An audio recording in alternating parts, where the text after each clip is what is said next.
Je vais vous parler de cette technique de paillage. Donc paillage, c'est aussi un terme qui est remplacé par certains par le mulch ou le mulching, c'est plus le terme anglais, au compostage de surface. Donc c'est de faire ce que fait la nature, c'est de mettre au sol des choses. Donc il y a beaucoup d'avantages, ça va se décomposer naturellement au sol.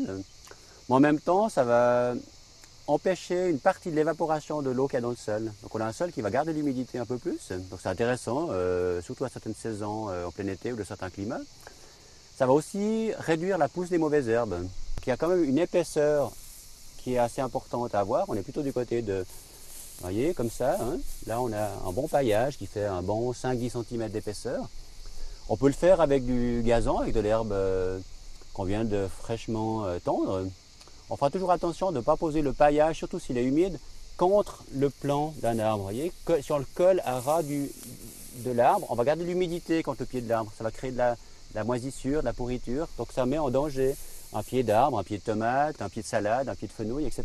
Préalablement, il y a 2-3 choses à faire. Si je prends le paillage qui est là, voilà, l'herbe va passer un petit peu à travers parce qu'on a des herbes coriaces comme ici du chien-dent ou comme ici du liseron ici. Hein.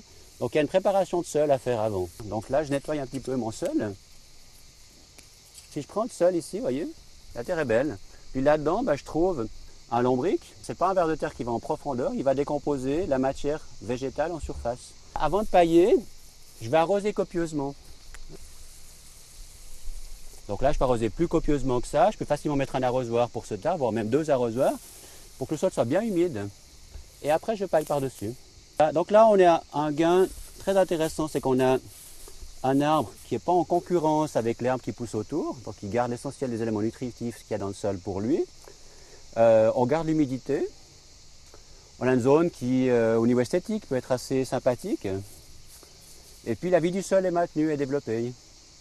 Maintenant, si on a une saison très très sèche, il faudra arroser. Même si ça garde l'humidité dans le sol, il y a quand même une partie qui s'évapore par les feuilles. Hein. L'arbre, il va transpirer par les feuilles. Il va prendre l'eau du sol, il va perdre de l'eau par les feuilles. Donc là, au niveau de l'arrosage, on arrose au pied et très copieusement comme ça, pour que l'eau descende vraiment en profondeur dans le sol. C'est quelques éléments qui sont proposés là, avec des branches broyées à tondeuse à gazon ou au broyeur, avec des copeaux qu'on peut trouver dans le commerce. Mais chez soi, on a souvent tout ce qu'il faut pour pouvoir utiliser cette technique. On le fait aussi dans le jardin. Hein, on désherbe une partie du jardin. On enlève certaines pousses des tiges de tomates. On peut très bien les poser directement au pied des tomates. Hein, ça, c'est un paillage.